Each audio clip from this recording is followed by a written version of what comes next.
Ahoy, ahoy, everyone. Welcome to another episode of The O Show. I'm O, and I'm here for your amusement. And I have a familiar face, another special guest.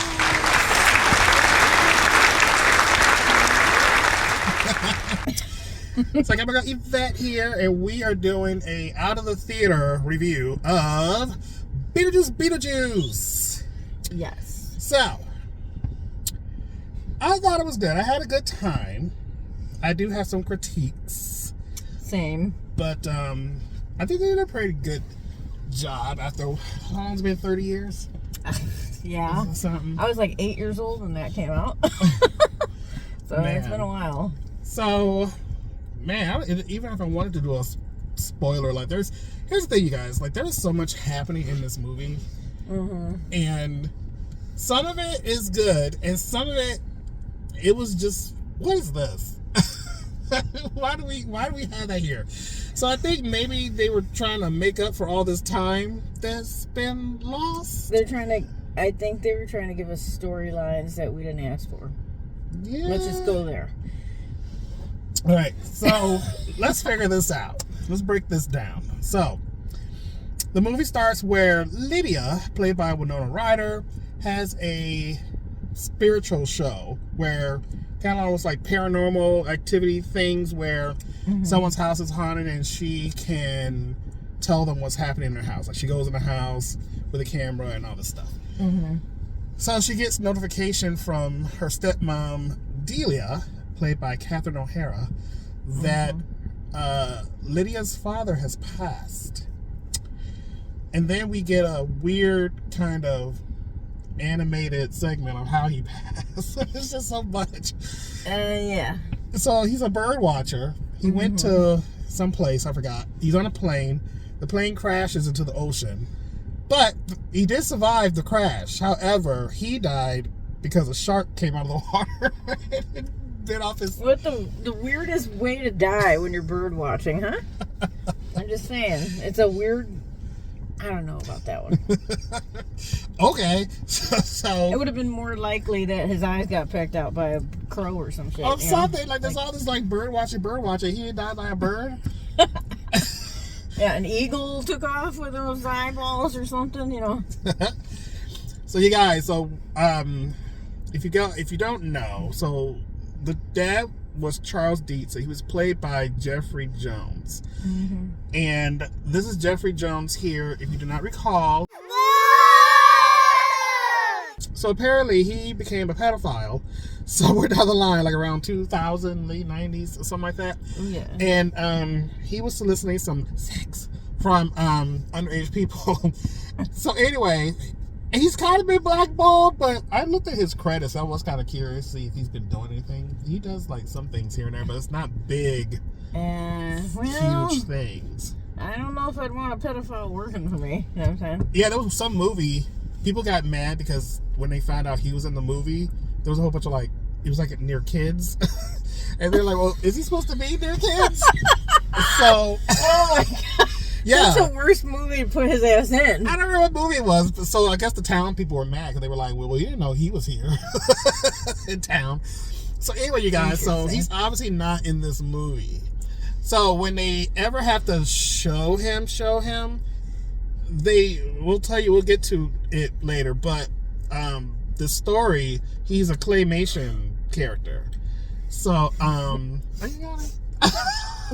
No, I'm laughing. A claymation pervert, yes. So he's a claymation. So I was like, okay, so I guess that's what they're gonna do to have him in the movie. So anyway, Lydia has a daughter now. Her name is Astrid. Lydia's baby daddy died. His name is Richard, and he went off to Brazil and was in the Amazon River, and that's the last time anyone has seen him. So Astrid and Lydia are very estranged, and I don't get the school she was at. The Deetz. It was like an art school. Art center school? Yeah, and it clearly has the sculpture from the first movie as like its main statue outside. Right. You know, the one that closes in on you if you sat in it. So, does Delia own the school? I'm assuming, did she make a big yes. donation? Or I think Delia owns it. It's hers. So, do they pay tuition for her to go to that school? I'm just really confused why. That's the part that was never really explained to us. It just happened to be Deetz's art school or something. So it's weird, and we don't. There's just so much about this movie. That's right. So I was really distracted by that. So I was like, okay, she's going to a school that her family owns, I guess, or whatever. So they drive up there because Astrid's not answering her phone. So they actually make an appearance in the school to get her. So they're like, hey, you know what? So-and-so died. You need to bring your ass. So you need to bring your ass with us. Yeah. So they have the funeral. Was there anything weird with the funeral? No. What was really cute with the funeral? His headstone was a shark fin. There's a shark fin made of glass with his head on it, or face rather. It says like father, husband, bird watcher. Yeah, that was weird. But that headstone, like, come on, y'all, like he dies like a shark, and y'all uses his headstone. Why would you do that? And I like the little kids singing. That was cute. They sang the Banana Boat song from Harry Belafonte. That was cute. All right, so Lydia is now dating this new guy named Rory, who's like her boyfriend / manager. And he takes it upon himself at the wake, which was weird because they had the funeral and then the wake. Ain't that backwards? Very backwards. Unless they call it a wake in whatever state that is. But yeah, they buried the man and then had a wake. Anyway, he decided he's going to propose to Lydia and wants her to marry him on Halloween, which is in 2 days. Okay, that's a lot. Now, in the meantime, Beetlejuice has been popping up on Lydia's radar. Like every time she looks at something, especially if someone's wearing stripes, she sees him, and you're like, well, is she just like traumatized? But we learned that it actually really is him doing it. So we are getting glimpses of Beetlejuice here and there. All right, so let's talk about this underworld. He's like now a servant, because they say when you die, you become a servant. And at first I didn't get the joke of why all the shrunken head people were answering phone calls in the call center, but they're not talking. I mean, they're mumbling, so I'm like, is the person able to hear them?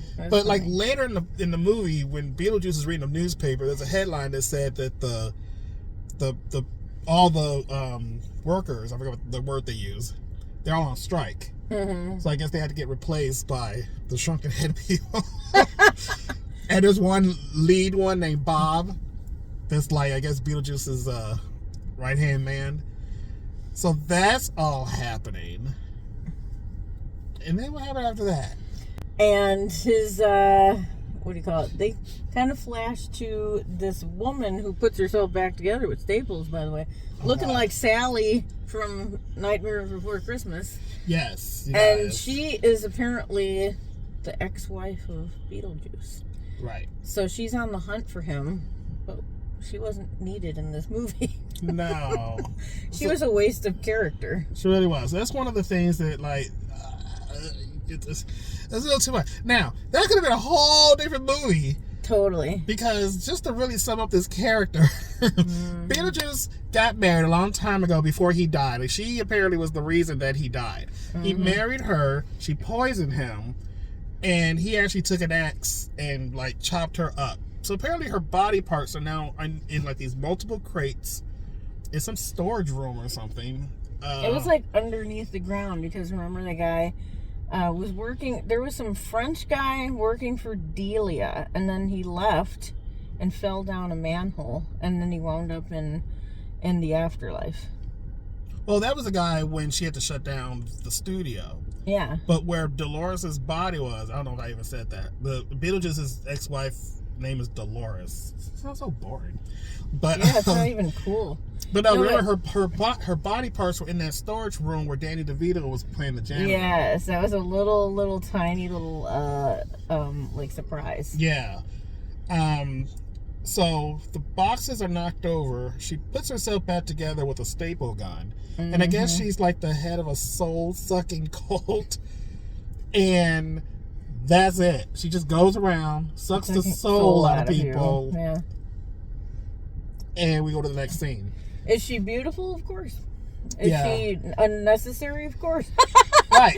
And the other thing is just to go back off what Beetlejuice was a grave robber. So this is how he met her. So that's his beginning that we know of so far. Yeah. So that's who he was in human form. Right. Mm-hmm. Next. Boring. I was like, Delia is cool. It seems that, Lydia and Delia are getting along nowadays better than they used to.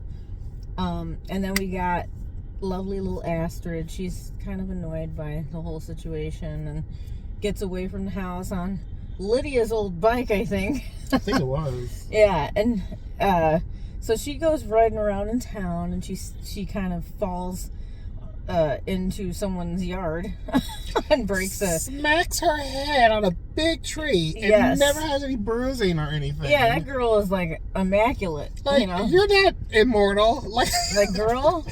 No, but anyway, she meets this boy who's hanging out in a tree house, and he's a cute young man.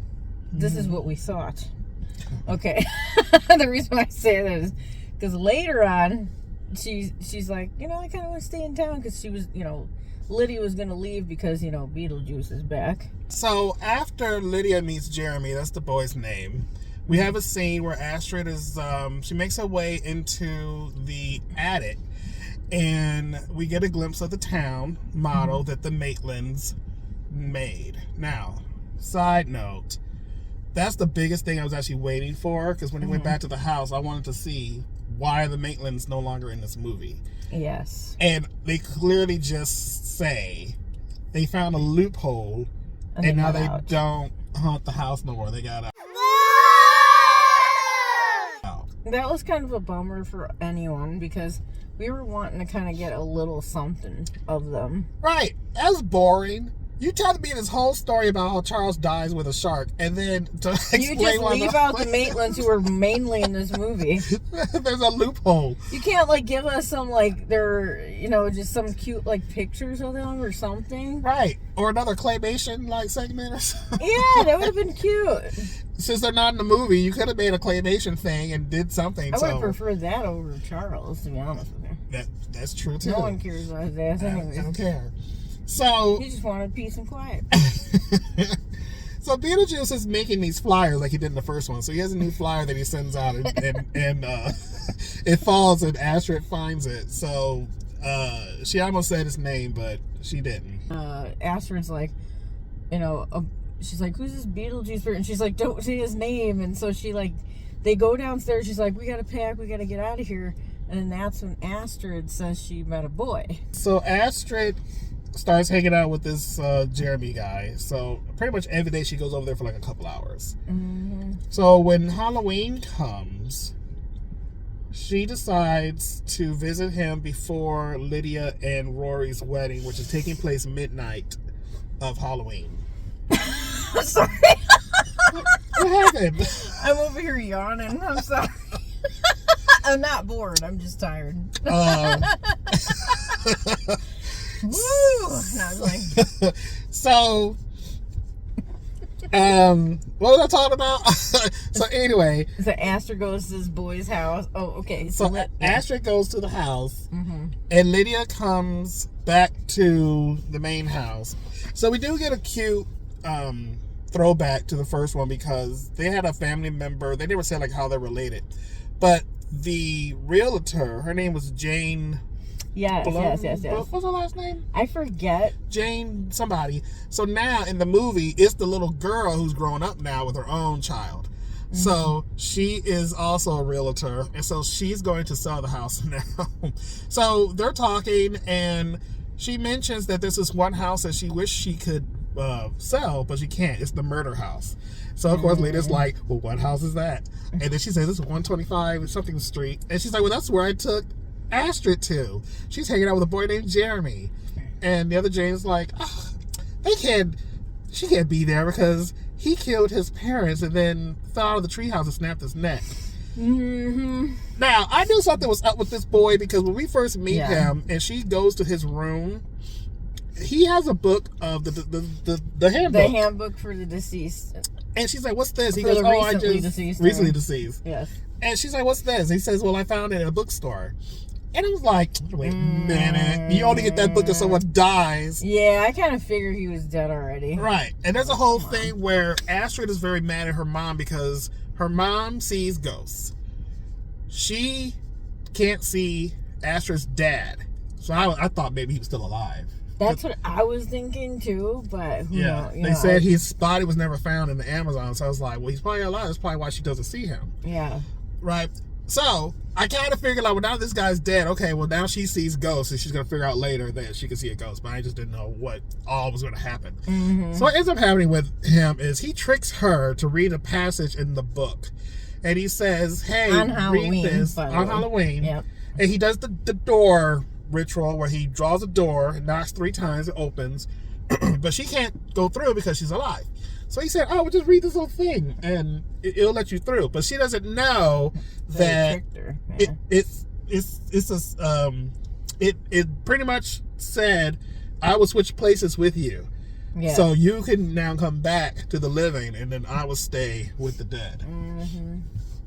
What a jerk. Bastard. After he kissed her and made her feel like she was something special. Right. On the 3rd day.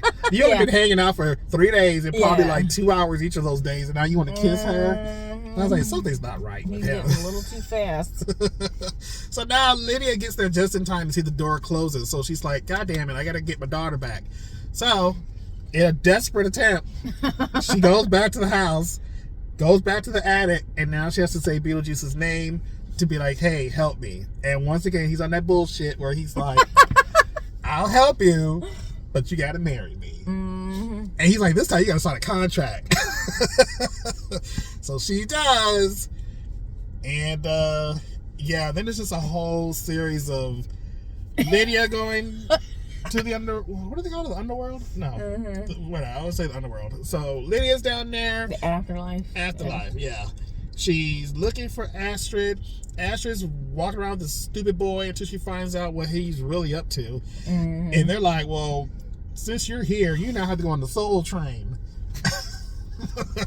And so you got to go on the Soul Train now. And y'all, it's literally a Soul Train. Like they were like, dancing. Everyone had like afros and big pants. And it's a bunch of people stuck in the 70s dancing. Was it the actual guy from Soul Train or no? Or someone who I guess it was supposed to be a Don Cornelius. But I don't think he's alive, is he? No, he died a long time ago. That's what I'm saying. I think it was like a fake Don Cornelius, or a dead one at least. But it was a bad Don Cornelius because this guy was like stubby and chubby. Yeah, he didn't look exactly like him at all. I was like, no. See, I don't get all that. Like, they're just dancing away. Like, I feel like they were just wasting time. I think it was a little too silly for a Tim Burton movie. Yeah. Or like, okay, I gave you gonna have the Soul Train joke, but like, don't be having all these dead black people boogieing down.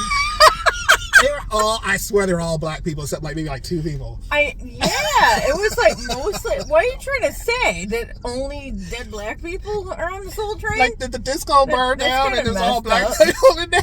Like I don't understand what was the Studio 54. I don't understand what was happening. I feel very offended. Yeah, I did notice that. I was like, wait a minute. And she the only Hispanic girl going down there and the only white girl?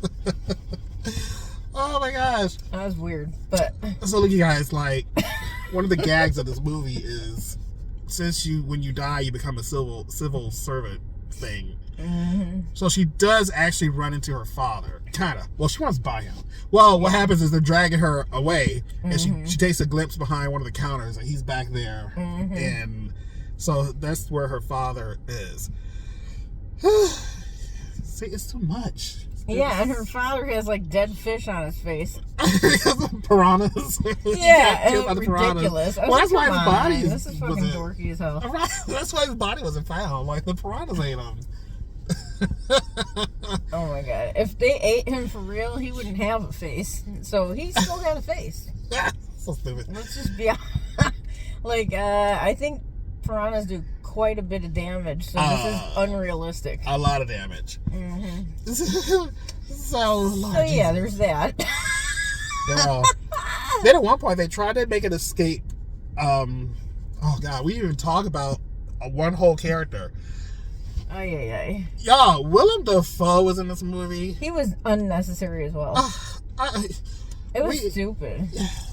Yeah. There was too many characters we didn't need in this at all. That's what the issue was. They should have focused on the Deetzes only. Like, really only them. And that's one thing that really made the first movie good, because yes, you had the Maitlands and you had the Deetzes, and that's it. That's like, once really in a while, they all it brought needed. people in for like a dinner party or whatever. But that was fine. And that was it. And Otho would run around. I would have loved Otho to be on this. Oh my God, that would have been awesome. Wait, did he die?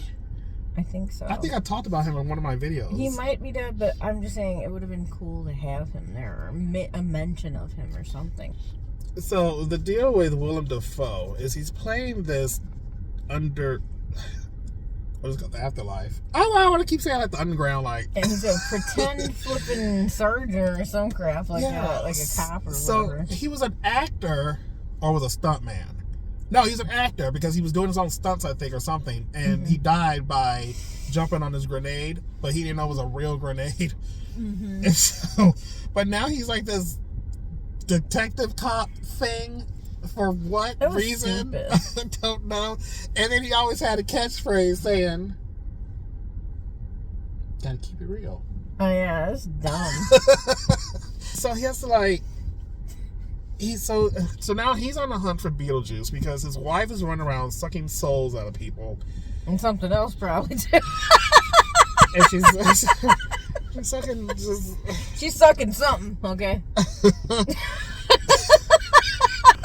They get to the point where Lydia and Astrid finally get up. Beetlejuice helps them up back to the life side, and they run to the church because Lydia's gonna get married apparently, but it gets stopped. Okay, so back up, because now there's another big thing that happens. Oh yeah. So Delia orders these snakes. Oh yes, how could I forget? Right, because that's how we get everyone back to the living side. So Delia orders these 2 snakes because she wants to do some kind of ritual at Charles's grave. The man just died. Like, go away. So anyway, she's going back to the grave with these 2 snakes who were supposed to be defanged and unpoisoned. And as she's holding them up, of course they both strike her on the neck. They are poisoned, and she dies. Yeah. So now spoiler. she's in she's in the afterlife, and so she's running around trying to get help, and she's VIP, and she's like cutting lines, and like she's hilarious. I love Catherine O'Hara so much. She's very good. So Catherine decides that she needs to help. She needs to get help from Beetlejuice. So then she calls Beetlejuice's name, and then he appears in the waiting room. And it's like, well, I will help you help you with Delia and Astrid to get out of here. So Beetlejuice ends up killing Jeremy because he needed to get a passport stamp. Because once this passport stamp, then he gets to go back to the living, and Astrid's stuck there forever. But he's behind the counter. He kills him, and then he helps them out through this grave to get back to the living, which ends up being in the cemetery next to the church where Lydia is supposed to be getting married. So now they go into the wedding. There's too much going on in this movie. Too much.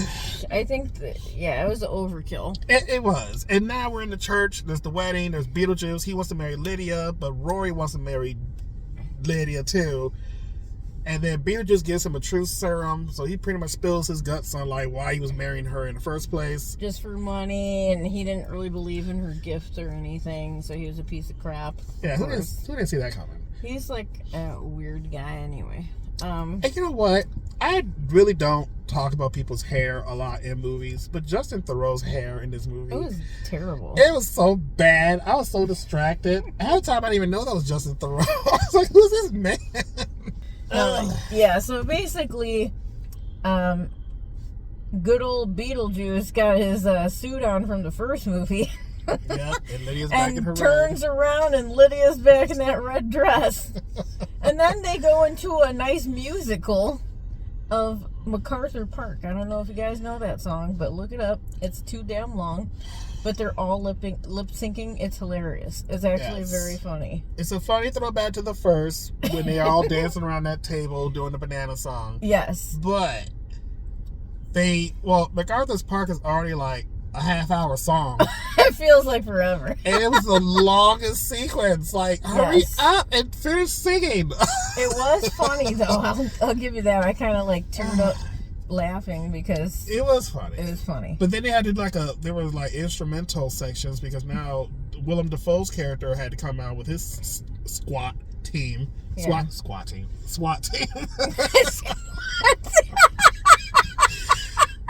I'm tired. He's doing squats outside. And so like they had to come and bust in the church and oh my gosh. Anyway, the movie ends with Rory and Dolores getting killed by the sandworm when Astrid drew a door on the ground and a sandworm came out and ate them, which was like, you already did that in the first movie. That's how you kill Beetlejuice. So we're going to do it again? So unoriginal. I'm just fine. That was a lazy ending. It's nice to have the sandworms. I didn't like that they were so animated this time. Okay, one thing I really did appreciate, there was a lot of practical effects in this movie. I love that Tim Burton did not go the CGI route on a lot of things. I do appreciate like the shrunken head guys. Yeah, those were cool. They were done well. Yes, very well. They looked like the original. Yeah. So they were done really, really good. Yeah. All the people in the waiting room, like the people who died. Yeah. The way they died and things going on. It looked really cool. So like good. Legit. Even the Afterlife waiting room looked pretty much the same almost. Like even the office looked the same. Like that all looked exact. Yeah. So yeah, the sandworm happens. Dealer has to go back with the sergeant because Lydia didn't realize that she died. And Astrid's like, the snakes were poison, weren't they? I told your ass. Yeah, but she didn't even seem that like sad that she's dead or at all. You know why? Because they both can see dead people now. Right. And then the movie pretty much ends with Lydia quitting her show. She's like, I want to spend time with the living and stop talking to the dead. Astrid apparently met some guy. Was that even real? No, because that whole thing was not real, right? So there's a song that starts playing, and I called it. I knew it right away when I heard it. It's the ending music to Carrie, the movie Carrie. If you've never seen it, please watch it. It's a great Stephen King movie. At the end, Carrie is dead, but the girl is having a nightmare. It's all pretty music and all that, and then her hand pops up and she grabs her hand. But they're playing that because it's a dream sequence that isn't real. So she's dreaming that Astrid gets married to this good-looking guy in like Transylvania or whatever. Yeah. And she's giving birth to a baby, and it's like a little baby, like Beetlejuice. That baby is so creepy. That was stupid as shit. They showed him before in the movie, but this is like the second time they showed him. Yeah, and then she wakes up from the dream, and then what happens is Beetlejuice is behind her, is like, man, I just had a crazy dream. And then she wakes up again. I knew something had to be wrong because that huge window and Astrid is giving birth. And I was like, well, what the HIPAA violation is happening? Yeah. With everyone seeing this real. baby being born with this big picture window. Yeah, that's not natural. It's weird. So I was like, something ain't right here. No, but I feel like it's a possible. They didn't leave one of those spoiler things at the end, unfortunately. So there's not a true idea if there's going to be a third one, and I kind of hope not because it doesn't need one. Yeah, it wasn't left open. It wasn't feeling like we needed another one. We don't. We waited this long. You know, don't try to rush something out. Yeah, and don't make another one with all these different storylines going on that were unnecessary. Now, will we say, or are we going to say that this was good to watch? Yes. Yes, it's definitely a good watch. Yeah. It's really funny. Yeah, it's a good one. There are, again, a lot of throwbacks to the first one. If you're a big fan of the first one, you're gonna catch like the things little in this. stuff. Yeah. Yeah, but is it totally different than the first one? Yes. Yes, Yeah. very different. It's not the same feel at all, so don't be expecting it. Like the first one, the pacing was really good. I feel like since there was so much happening in this one, a lot of stuff was rushed. Yeah. And what else?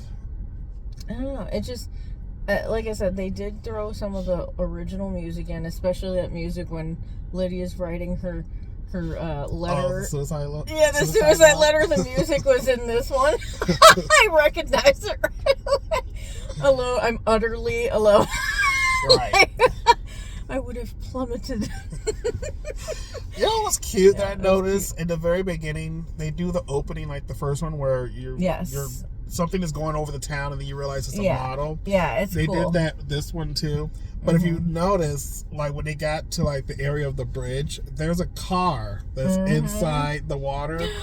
Well, there's no water there, but you see a car that's like someone was playing with it and it, fell into the river. I didn't even notice that. Probably because it was really dark. Oh my god! It was kind of dark when they were going up. I need to rewatch that. But if you look to the other side, you'll see two people. I swear I saw this. Tell me if I'm wrong, you guys. But you do see two people that look like they're crawling out of the water. Because you know what's so funny? If you watch the original movie, it. I didn't notice. Yeah, if you watch the original movie, after the Maitlands die and Adam is playing with the model again, he's kind of by the bridge, and there's a hole on the side of the bridge. So after they died, I don't know if he put that there or Beetlejuice is like, "Whoa, that was you," but there's a hole on the side of the bridge. Yeah, you go back and watch it. It's really funny. So I kind of wanted to see what was happening in this one, and I caught that right away when the I cannot camera believe I didn't notice. passed it. Yeah. So there's a car over here, and if you look, there's two people that look like they're crawling out of the river. Again, if you guys seen it, let me know. I'm pretty sure I saw that. I need to rewatch that scene because I was kind of laughing. I recognized that bridge right away. I mean, it's very noticeable. Like, we know it was where the Maitlands died. Right. And she happened to just go right through it, no problem. Right. So, it was really funny. Yes. I don't know. So, what do you want to give this movie? And here's another thing we want to say. I think we both agree on this one. This movie feels like a brand new movie that's, like, of course we know it's related to the first one, but if you never saw the first one, you'd think this was a brand new movie. Pretty much. Yeah. It doesn't feel super connected to the first one. It's kind of, but not really. It's like very separated. It could stand alone. Yeah. It doesn't feel super like, oh, I gotta watch this and then watch this one. It feels like two separate movies, but hints of that one in it. That's what it feels like to me. Yeah. But it's still good to watch, but don't take it like it's anything like the first one, because it isn't. Yeah. So, what do we give Beetlejuice? Well, seeing what we just said, I don't know. I don't have halves on my 5-shot rating. Obviously, I don't have shots in front of me, you guys. But if I had to give it a rating, I would give it a 3. I will give it a 5. And just because of this whole, like, wife and what's his face, and now I had to sit through all that, I'm taking a star away. I'm going to give it 3. If I had my way, I would say 2.5. I'll say 3. Not negatively. It's still a good movie, but it's 3 for all the extra stuff we didn't need. Yeah. Yeah, I want to say I'm going around 3.5 because it's good, but again feels like a whole nother movie. Yeah. And a bunch of unnecessary parts in it. Mm-hmm. So you'll see what we're talking about. I'm sure it'll be. So today is Wednesday. I didn't tell you guys all this. So we actually had a sneak peek of it on a Wednesday. So the movie actually opens up on Friday. So if you are watching this video, it should be Friday when I'm done editing this. Mm-hmm. But I'm pretty sure it's going to be high in the box office. Like I know there's a lot of people who have been waiting to see this. Again, it's not a bad movie. It's just like just be prepared to take notes and keep things in your head, because he probably said something like 45 minutes ago. They're gonna bring back, and you're gonna go, oh yeah, that's right. It's part of the story. Yes. Hey, you guys, look at my cup I got, courtesy of AMC. Beetlejuice with a whole bunch of Beatles on them. And then it says Beetlejuice Beetlejuice on the side. And there's the same cup, but each one has one of 3 things you can get. So I got the one that says Beetlejuice Beetlejuice. But there's I don't know if you can see it. There's a hole right here. And then whichever one of the 3 things you get, you stick it on the hole. That's cool. And then you drink your drink like this. It's in the way. So delicious. So, yeah, there you go. I'm not going to tell you how much I paid for this mess. Alright, so let me know in the comments what you think of Beetlejuice Beetlejuice if you've seen it. You're going to go out and see it. What was your favorite part of the first movie? I was actually going to do a review of the first movie, and then I ended up doing that Hearts and Flowers video I just did. And I didn't feel like filming 2 videos. So I may do a Beetlejuice review after you see this one. I'll see how I feel over the weekend. Yeah. But please like this video, subscribe to the channel if you haven't already, and I will see you all in the next episode. Any last words?